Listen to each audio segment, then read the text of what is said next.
the role of Zoom as a technology and video conferencing as a technology, even though it's received a lot of column inches about, proper working patterns, I think it's much, much more important economically than we've acknowledged, and we should be discussing it more. So I've just written a piece in The Spectator where I've made a very, I think, quite significant point, which is there's the question of whether your employees are more productive if you give them some or all remote and flexible working. But we shouldn't actually disregard the question of whether customers become more valuable when they're working remotely. Because apart from anything else, they will have more, at least in the short to medium term, they'll have more discretionary income. And this is equivalent to a tax cut within the economy. But also, I think B2B, in B2B terms, it's very interesting because B2B relations always suffered from this slightly false dichotomy between it's either a phone call or an email, or you meet face to face. I mean, ordinary consumer relations, I think, arguably did this. And just a very interesting case. Now, this is a B2C example, but it's not irrelevant. I chose my new financial advisor partly on his Zoom setup. The guy had plugged in a kind of mirrorless SLR camera into his laptop and had bought a professional level microphone because it was clear to him as a financial advisor that a lot of his business was going to take place over video. So he is damn well going to do it properly. And I saw his investment in that as a kind of proxy for his approach to business. Now, with a financial advisor, the relationship I want is someone who will appear on a screen and bully me into filling in a form.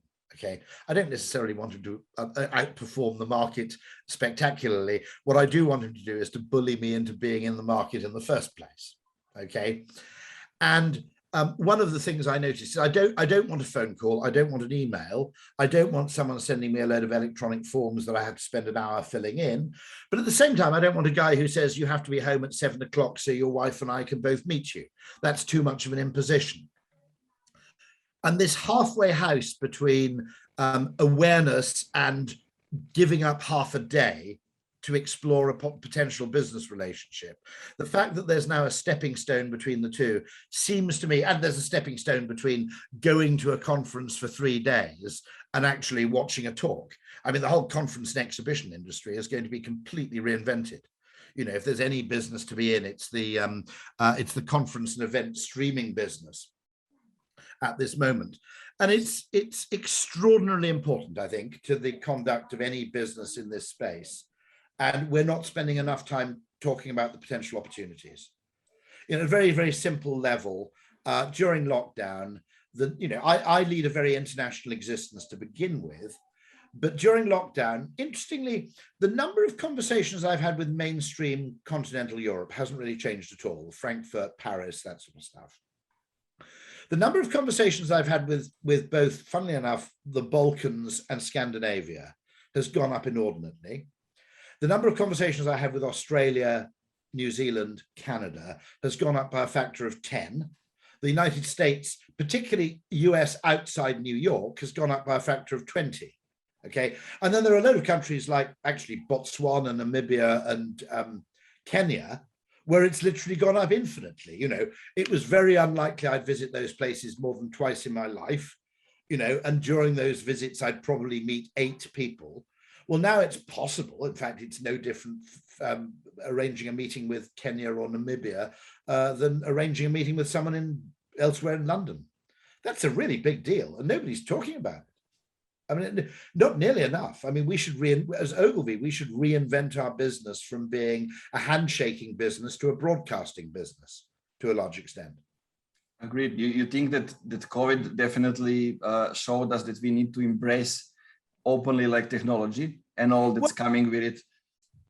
It was a classic case, which is very common with network technologies, which is network technologies don't cost any more. In fact, they tend to fall in price over time, but they don't deliver their benefits fully until they reach a certain critical mass. I mean, to take an absurd example, there's no value to having the world's only fax machine.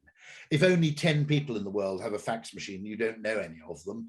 Again, your fax machine is more or less useless. Okay. It was only when COVID forced video conferencing to reach 2 things, I think: critical mass of adoption and comprehension. combined with actually a fundamental reframing of the nature of video within business. So the way I phrase that is, first of all, you could reasonably email someone and say, are you on for a video conference? And know that they would be able to log into Zoom without cocking it up. And that, you know, basically they would make their sound work and the first 20 minutes of the call wouldn't be spent with them farting around on headphones. So there was a basic explosion in confidence and in competence, sorry. But there was also a huge explosion in confidence. In other words, if I hold a video conferencing meeting, it'll probably kind of work. You know, in fact, but thirdly, there was just a change in a social norm. And the way I phrase this, I always use the same phrase, is before the pandemic, meeting people in person was Coke and video conferencing was Dr. Pepper. And now video conferencing is Coke and meeting people is Dr. Pepper.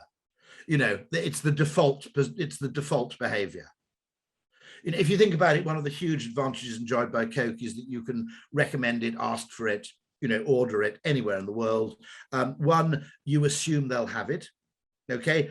Because if you don't stock Diet Coke and Coke, then, you know, you're failing as a hospitality business. So their distribution is remarkable, but also you can ask for it without it seeming weird in almost any social context.